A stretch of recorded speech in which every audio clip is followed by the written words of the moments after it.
evening. It's just past 6 o'clock. It's Saturday the 15th of March and welcome to our weekly news programme. And in the news this week, Dorset County Hospital has been chosen to benefit from a scheme that helps hospitals create thriving green spaces to support community wellbeing and local biodiversity. The Centre for Sustainable Health selected Dorset County Hospital to be part of the National Health by Nature project. Funded by the National Lottery Community Fund, a Nature Recovery Ranger will be based at Dorset County Hospital to deliver green space activities and local community groups for patients, staff and visitors who might otherwise have limited access to nature. Dorset County Hospital is one of 9 hospitals to be selected to take part in the project. Joe Howarth, Director of Nursing at the hospital, said, "We are delighted to have been chosen to benefit from this initiative. We are passionate about restoring and improving our green spaces, as we know that spending time outdoors with nature can have a positive impact on people's physical and mental health and aid patient recovery." The project is led by the Centre for Sustainable Health's Green Space for Health team, who also manage the NHS Forest project, which has planted more than 133,000 trees across hundreds of NHS sites. Key features of the project include nature-based activities designed for accessibility and inclusion, specialist support for participants with additional needs, focus on areas with limited access to green spaces, opportunities for social prescribing and training for community volunteers in green space management. The initiative also supports the NHS commitment to tackling climate change and improving biodiversity. The project will begin running activities in June this year, and if you want to find out more about Health by Nature, you can visit the special website nhsforest.org, nhsforest.org. Now, a large vacant plot on Granby Industrial Estate in Weymouth could soon be covered with solar panels. The site of just under a hectare is adjacent to Tecan Way on the industrial estate, almost immediately behind the Marquis of Granby pub. It's been earmarked for 7 rows of ground-mounted panels by PL Kane Investments Limited, with a Dorchester architects practice working on the project. The power the panels produce, if approved, will be used in the Tecan components business, reducing the need for power from the national grid and cutting the carbon footprint of the business sustainably. The scheme, which is expected to cost more than £500,000 to install, could produce more than 700,000 kilowatt hours during its first year, saving more than £3.6 million in electricity costs over the expected 20-year life of the panels. Chickerell Town Council has recommended approval for the proposal, the scheme remaining open currently for public consultation through until the 18th of March, which is this coming week. Now, local radio station Keep 106 reported this week that a resident in White Regis who's fed up with the state of his road has decided to take action. The resident told the reporter at Keep 106, Rob Mott, that despite calls to Dorset Council, the gutters and the pavements in Broadmeadow Road, White Regis, were full of litter, weeds, grass and a build-up of soil in the road, and it was never swept by the council. The resident, who wishes to remain anonymous, cleared the whole of the road himself and commented, "I decided that it was a waste of time asking the council to take action on the state of the road, so I thought I would sweep and clear the weeds myself." And I'm sure many of us recognise the full gutters and the weeds are growing up in the edges of our roads. And I know outside our own property we often clear the gutters and deal with the weeds, but we don't do the whole road, not like that resident who's done a fantastic job there in Broadmeadow Road. Now, a 3-month consultation on a new way of delivering day opportunities across Dorset is going live this week, so it has gone live this week. The Hub and Spoke Day Opportunities Model consultation will run through to the 9th of June and looks at changing the way that Dorset delivers day services by providing a network of core hubs in each area of the county that will support activities within local communities, reducing the need for people to travel, sometimes considerable distances, to reach daily activities, and support that will be instead now provided within villages and towns. The spokes represent the vast range of different organisations, charities, churches, projects and activities that already take place across the county, by providers and micro providers, including walking groups, swimming, volunteering, gardening, performing arts, lunch clubs, and knit and natter groups. They will be supported by the work of the hubs in connecting people and providing support and advice to strengthen their offer. There will also be several specialist services which may be based in either the hubs or in the community that will support people with speech and language therapy, specialist equipment and facilities, hoists and sensory rooms.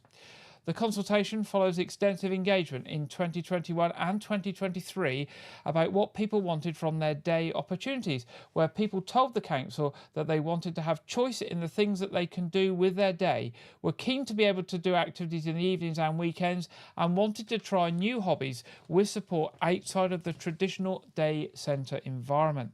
The consultation will involve face-to-face meetings across the county, as well as a series of online sessions, with the first event taking place, or the first place having taken place in Sturminster Newton. So watch out for those consultation events. Now, officers from Dorset Police are investigating a road rage incident in Weymouth and are appealing for witnesses or anyone with information to come forward. It was reported that around 6:55 a.m. on Monday the 3rd of March, a man was threatened with a crowbar by an unknown man in Lodmore car park following a dispute over driving. The victim sustained no injuries. Sergeant Josh Hooley of Dorset Police said, "We are carrying out inquiries to establish the full circumstances surrounding this incident. I'm keen to hear from anyone who was in the area and saw what happened." Police are also appealing for witnesses or anyone with dash cam footage to come forward following a serious injury road traffic collision on the A35 near Dorchester. At around 3:55 p.m. on Wednesday the 12th of March, a three-vehicle collision occurred involving a blue BMW 420, a blue Vauxhall Aguila and a grey Volkswagen Golf on the carriageway of the A35 Puddletown bypass near the lay-by for the Gingerbread Cafe. It's reported that a collision occurred between the BMW and the Vauxhall travelling westbound, which subsequently led to a further collision with the Volkswagen, which was travelling eastbound. Officers attended with the ambulance service, and a woman aged in her 70s was taken to hospital for treatment to serious chest injuries. They are not believed to be life-threatening. Anyone with information on either of these incidents is asked to contact Dorset Police by calling 101, or if you prefer to give information anonymously, you can do this via the Crime Stoppers charity by calling 0800 555 111. Now, South Western Railways has teamed up with South and South East in Bloom to celebrate the railway's many green-fingered volunteers and biodiverse stations. South Western Railways, which operates across Berkshire, Devon, Dorset, Hampshire and the Isle of Wight, Somerset and Surrey and Wiltshire, is sponsoring the 2025 edition of South and South East in Bloom and has introduced a special category, Celebration Stations. South and South East in Bloom is one of 16 regions across the UK that make up the annual nationwide gardening competition, Britain in Bloom. The competition inspires community groups in towns, cities and villages to make positive changes to their local environment through horticulture, environmental and community action. The new category will be open to railway stations across the south and southeast of England, many of which have been adopted by community groups and volunteers who lovingly tend to their stations, gardens and green spaces. To encourage entries into the special category, South Western Railways will sponsor nominations from volunteers like these across the network as part of its Railway 2000 celebration, a year of activities to mark the beginning of the modern railways in 1825. Now, some latest news from Weymouth Town Council, and in the news from the council we've learnt that drainage improvement measures have been costed to help mitigate against flooding that happens at the much loved and well used Radipole Park Gardens. Improvements include raising the pedestrian path that runs from the car park to the orchard area and the northern entrance, and improving the surface water drainage in the children's play area. The cost of carrying out this work is estimated to be 146,000, or just under £146,000. This will now be considered by the full council in May, along with other projects on the priority list. The two largest palm trees on Weymouth seafront are set to be replaced with two smaller palms. They've grown significantly since they were put in over a decade ago and are now causing structural damage to the promenade, which needs to be managed now before any further repairs are needed. The following events were selected for free parking, which will now go to Dorset Council for approval. Sunday the 22nd of June, as part of the Council's flagship Armed Forces Weekend, Remembrance Sunday on the 9th of November, the Beach Motocross event on Sunday the 12th of October, and the Christmas Light Switch-On event on Saturday the 29th of November.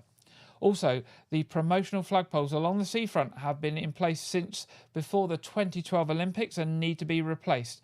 Council has agreed to replace the existing poles with new aluminium poles, which have a significantly longer lifespan than the current flagpoles. That's some news from Weymouth Town Council.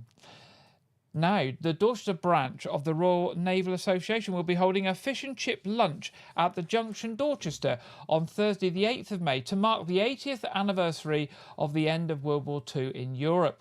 The lunch is for all World War II veterans and all civilians currently living in the DT1 and DT2 areas who had roles in the UK supporting the war effort.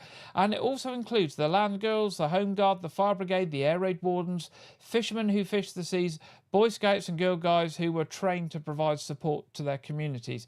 And it says Scouts and Guides often worked in very dangerous conditions as fire watchers, stretcher bearers and message carriers. They even supported the evacuation of hospitals during air raids and carried out first aid. It's a fish and chip lunch because fish was the only food that was not rationed during World War II. Military and civilian veterans of World War II are invited to the lunch with their partner or carer. You should get in touch before the 22nd of April if you'd like to go along. And the ways to get in touch are to email roydeanxways@hotmail.com, roydeanxways, that's the letter X, at hotmail.com, or by letter to the Secretary, RNA Dorchester, 34 Yalbury Lane, Crossways, Dorchester, DT2 8XR. Now, Weymouth Town Council is where's the picture gone? Weymouth Town Council is inviting local communities and voluntary groups to a network opportunity on Thursday the 3rd of April. The event runs from 10:15 to 1 p.m. at the New Town Hall, Commercial Road, and is supporting Family Matters, a group who provide clothing and homewares to local families in need. Different groups can come along together and strengthen contacts whilst learning about what is going on in the community. After refreshments and time to network, there will be an introduction to Family Matters. Following this will be a 5-minute soapbox-style presentation allowing groups to raise awareness about their work. A light lunch will be provided to round off the event. Now, you need to book spaces if you wish to go along, and obviously because there's food being provided, also notify of any allergies or dietary requirements you have. Now, the contact is, again, it's an email address, and it's Charlotte Emery at weymouthtowncouncil.gov.uk. Charlotte Emery at weymouthtowncouncil.gov.uk. Now, Weymouth Town Council is also holding a free family fun day at Tumbledown on Thursday the 10th of April between 10 a.m. and 1 p.m. The day promises to bring fun for the whole family with a variety of activities from arts and crafts and bird-themed trail to trying out new orienteering course. Refreshments will be available to purchase, and guests will also have the chance to see the new building that has been built at the former farm on Radipole Lane. Tumbledown is located on Radipole Lane, Weymouth, the postcode being DT4 9RU, and there's plenty of signage in place. Please note that parking is limited on the site, so people are encouraged to walk or cycle wherever possible. And for more information on Tumbledown, visit the Weymouth Town Council website and look for the link for Tumbledown. With the cost of parking set to rise from the 3rd of April this year, Dorset Council are reminding everyone there are ways to save money when using Dorset Council car parks. If you regularly park in Dorset Council car parks, they offer 2 permits offering cost-effective way to pay. There's the Flexi Stay permit, ideal for those who park all day for work. This permit can be used in most Dorset Council car parks by residents and non-residents working in the council area. It's available to buy monthly or annually. Then there's the short stay permit, perfect if you park for shorter periods such as shopping, appointments or leisure. That permit allows for you to park for sessions of up to 3 hours every day, and it can be registered for up to 2 cars. Obviously, you can't use the 2 cars at the same time. And that offers more opportunities to get the full benefit. And again, it's available to buy annually. So just being aware of those. And also, Dorset Council have announced that they are going to introduce a small charge for using the parking app, the Just Park app that many people use to pay for their parking. So you don't need cash or cards. It's going to be a fee of 10p is going to be introduced when using Just Park via the app, phone or text to pay for parking. The fee includes VAT of just under 2p and will cover the cost to the council of using the Just Park as a way of collecting that charge. And that's the end of our news headlines tonight. It's time in tonight's programme to go over to Andrew Wright for this week's film review and preview. Welcome to White Regis TV Film Review and Preview. I'm Andrew Wright. This week, Oscar winner Wicked arrived on home video. The film is an adaptation of the first half of the stage musical that's been going since 2003, I think, which is based on a 1995 book, which was based on The Wizard of Oz. It's a whole adaptation thing, and the film stars Cynthia Erivo and Ariana Grande, and is directed by John M. Chu, who's famously done In the Heights, which I didn't really like, and Crazy Rich Asians, but the film I really like of his is Now You See Me Too. I'm getting off on one. The film revolves around Elphaba Throp, the future Wicked Witch of the West, and her friendship with Galinda, who goes on to become Glinda the Good. So the characters that are already established in The Wizard of Oz, because there's a bit at the beginning which I believe is set after The Wizard of Oz. I've never seen The Wizard of Oz, so the film also stars Jonathan Bailey, Bowen Yang, Peter Dinklage, Michelle Yeoh, and Jeff Goldblum. So this was my first time watching the film. I'd heard a lot of buzz about it, and I was thoroughly disappointed. This could have been a good film if they'd taken all of the singing out. The musical aspect is completely extraneous to the plot, which honestly could have taken an hour out of the running time, and nothing about this film is Oscar worthy. The third act would be really good if you took the singing out. I give the film a very generous 3 stars out of 5. The sequel, Wicked for Good, is released in cinemas this November. Releasing in UK cinemas this weekend is the survival thriller film Last Breath. The film stars Woody Harrelson and Simu Liu, and revolves around a group of deep-sea divers who race to rescue a stranded teammate after an accident. The film is a feature film dramatic remake of a 2019 documentary of the same name, with the documentary's director Alex Parkinson directing this film too, so it's based on real-life events. Because it's based on a documentary, and obviously documentary is about real-life events, so it's based on real-life events. The film was released 2 weeks ago in the US, and received positive reviews from both critics and audiences, who praised Woody Harrelson's performance, as well as the film's tension. Apparently it's really quite tension heavy. Last Breath is in cinemas now, and it's about 90 minutes long, so go and check it out. It'd be a nice, 2 hours out. That's all I have for this week, but be sure to check back next week where I'll be reviewing the new Netflix epic The Electric State from the Russo brothers ahead of them beginning filming of Avengers Doomsday. And I'll also be talking about Disney's Snow White, which is already, it hasn't even been released and is already mired in controversy. Now back to Gary in the studio. Thank you very much there, Andrew, for this week's film review and preview, and we'll be back with Andrew next week. This week, unfortunately, we don't have the weather from the Met Office, but we do have our local weather app for you. And looking at the weather for this week, it's going to be a bit cooler at the start of the week, getting warmer towards the end of the week, lots of sunny spells, and just a bit of rain possible over the weekend. So Tuesday's looking the best day at the moment, so maybe the day to go out for a nice walk if that's what you're planning this week. Now time for our What's On session this week, and the 15th of March, that's today, Wild Robot movie is on this evening at the Pavilion. 19th of March, the Mersey Beatles.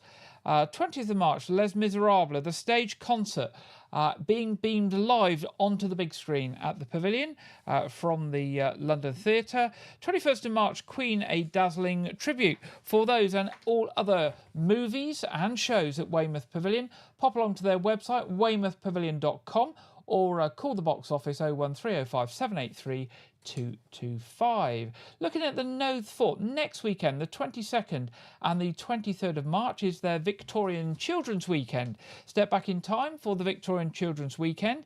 Bring your family to the fort for some good old-fashioned fun, it says. Experience life as a Victorian child with games and discipline activities, Punch and Judy, storytelling, and more. Also, Saturday, Hidden Secrets of the Cold War Bunker. Chance to go down into the depths of the Knowth to the Cold War bunker and look at the secret systems and the equipment that was in place to deal with nuclear attacks back in the Cold War.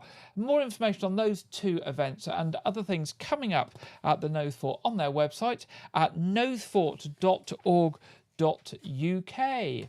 Looking at local things coming up with Arts Reach, 19th of March, Pot Liquor at Royal Manor Theatre on Portland. 22nd of March, the Bookshop Band at Burton Bradstock Village Hall. 22nd of March, a Newthan at Broadmain Village Hall. 28th of March, Tukey Plastic Man at the Porterstone Village Hall. Now, tickets and more information on these and many other events from Arts Reach on their website, artsreach.co.uk. Now, the AGM of the Thomas Fowell Buxton Society is coming up this week on Wednesday. That's the 19th of March from 2 p.m. to 4 p.m. It'll take place in the main hall at the St Aldham's Centre, Spa Road, Weymouth. Thomas Fowell Buxton was a Weymouth MP, also an anti-slavery campaigner. The honorary president of the society, the Mayor of Weymouth, Councillor John Orrell, will preside. Non-members are most welcome, and there is no entrance fee. After the interval, Ben Buxton, former curator of Wareham Museum and a descendant of Sir Thomas Fowell Buxton, will give a presentation on Buxton's book, published in 1840, The Slave Trade and the Remedy, and the Remarkable Niger Expedition. The book was influential and led to the disastrous expedition of 1841-42 to the white man's grave, West Africa. So there we go. That's this week, Wednesday, 19th, 2 p.m. to 4 p.m. And finally, church services this weekend.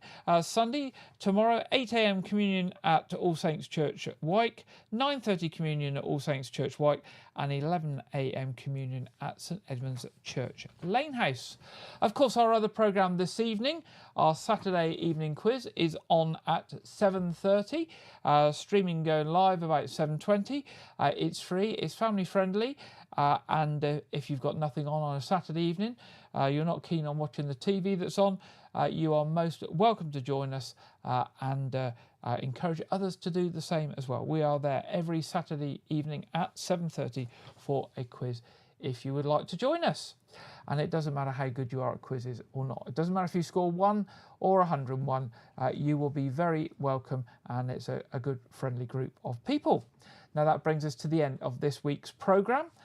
We will be back next week. If you've got any news or stories or events for us, do drop us a line at news@whiteregis.tv. We would love to hear from you.